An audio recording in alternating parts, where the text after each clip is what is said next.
BJP BRS ఒక్కటే అని ఢిల్లీలో బీజేపీతో దోస్తీ గల్లీలో కుస్తీ చేసిందని విమర్శించారు మంత్రి పొన్నం ప్రభాకర్. బీజేపీ ప్రవేశపెట్టిన బిల్లులకు బీఆర్ఎస్ మద్దతునిచ్చిందని గుర్తు చేశారు. ఇవాళ 1,00,000 రుణమాఫీ చేశామన్నారు మంత్రి పొన్నం. వరి ధాన్యానికి సంబంధించి కొనుగోలు విషయం లోపల చాలా పెద్ద గొప్ప ఫైటింగ్ చేశామని చెప్తా ఉన్నారు. అధ్యక్ష, 9 సంవత్సరాలు అన్ని రకాల ఢిల్లీలో దోస్తీ చేసి గల్లీలో కుస్తీ చేసినట్టుగా చెప్పినటువంటి వీళ్ళు లాస్ట్ ఎలక్షన్ ముందర ప్రొక్యూర్మెంట్ ఇష్యూలో ఫైటింగ్ చేసినట్టుగా చేశారు తప్ప వాళ్ళకు ఎక్కడ తేడా ఉంది అధ్యక్ష? ఇద్దరు కలిసే కదా మొత్తం వ్యవహారాల లోపల పార్లమెంటుకు సంబంధించిన అన్ని ప్రొసీడింగ్స్ లోపల పార్టిసిపేట్ చేశారు.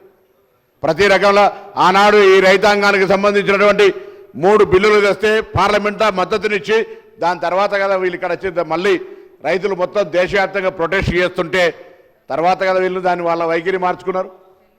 నోట్ల బంద్ కావచ్చు, జిఎస్టీ కావచ్చు, మన మా గౌరవ ముఖ్యమంత్రి గారు చెప్పినట్టుగా ప్రతి అంశం లోపల ఇవాళ చేసినటువంటి వీళ్ళు మేము ఇవాళ మళ్ళీ ఈ సభ ద్వారా వ్యవసాయ శాఖకు సంబంధించి మళ్ళీ కూడా చెప్తున్నాం, ఎంఎస్పీకి తక్కువ వచ్చినట్టుగా ఎక్కడైనా ఉంటే బరాబర్ చర్యలు తీసుకుంటాం. ఎంఎస్పీ మెయింటైన్ చేసే బాధ్యత ప్రభుత్వంకు ఉన్నది. ఒక బోనస్ చెప్పినాం, మీరు ఇప్పుడు బోనస్ ప్రభుత్వ విధానంలో సన్నవడ్లకు ఇస్తామని చెప్పినాం, దాన్ని బరాబర్గా రాబోయే సీజన్లు చేస్తాం. రైతు భరోసాకు సంబంధించిన అభిప్రాయ సేకరణ చేస్తాం, దాని మీద గౌరవ సబ్ కమిటీ చేసినారు, దాని మీద నిర్ణయం జరుగుతూ ఉంది. రైతులకు ఇవ్వాలనే మీరు కూడా రావాల్సి ఉంటుంది. నిజంగా రైతుల ఒకవేళ సంక్షేమం కోసం అయినట్టయితే మొన్న 1,00,000 రూపాయలకు సంబంధించినటువంటి లోపల వాళ్ళందరూ రుణమాఫీ చేసినాం. ఇవాళ 1,50,000 రూపాయల రుణమాఫీ చేసినాం. ఆగస్టు నెలలో 2,00,000 రూపాయల దాకా ఉన్న వాళ్ళందరి రుణమాఫీ చేస్తుంది ప్రభుత్వం. మరొకసారి రైతుల సంక్షేమం కొరకు కట్టుబడి ఉందని చెప్పేటువంటి మాట ప్రయత్నం చేస్తున్నాం. మేము రైతులకు వ్యతిరేకం అన్నట్టు. అసలు దేశవ్యాప్తంగా రైతుల సంక్షేమానికి కాంగ్రెస్ పార్టీ తీసుకున్న నిర్ణయం తప్ప మీరేమైనా తీసుకున్నా చెప్పండి?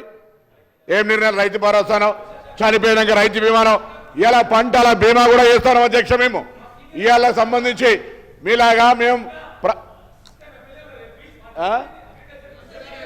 మాట్లాడుతూ నేను వారు చెప్పిందని చెప్తాను, అందరూ చెప్తారు. రైట్, మీరు చెప్తే మీరు మాట్లాడలే బరాబరుగా ప్రభుత్వాన్ని విమర్శించడానికి సంబంధించి మంచి సలహాలు చెప్తే తప్పకుండా వ్యవసాయ శాఖ మంత్రి గారు కూడా సీనియర్ సభ్యులు తప్పకుండా సలహా తీసుకుంటారు. కానీ ప్రభుత్వానికి సంబంధించి ఏదో పొరపాటు జరిగిపోతున్నట్టు మాట్లాడితే మాత్రమే చెప్పే ప్రయత్నం చేస్తున్నాం అధ్యక్ష. కేంద్రంలో వరి ధాన్యానికి సంబంధించి కొనుగోలు విషయం లోపల చాలా పెద్ద గొప్ప ఫైటింగ్ చేసామని చెప్తా ఉన్నారు. అధ్యక్ష, 9 సంవత్సరాలు అన్ని రకాల ఢిల్లీలో దోస్తీ చేసి గల్లీలో కుస్తీ చేసినట్టుగా చెప్పినటువంటి వీళ్ళు లాస్ట్ ఎలక్షన్ ముందర ప్రొక్యూర్మెంట్ ఇష్యూలో ఫైటింగ్ చేసినట్టుగా చేశారు తప్ప వాళ్ళకు ఎక్కడ తేడా ఉంది అధ్యక్ష? ఇద్దరు కలిసే కదా మొత్తం వ్యవహారాల లోపల పార్లమెంటుకు సంబంధించిన అన్ని ప్రొసీడింగ్స్ లోపల పార్టిసిపేట్ చేశారు.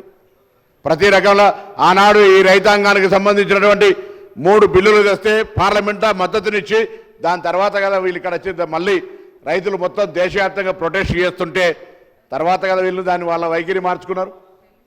నోట్ల బంద్ కావచ్చు, జిఎస్టీ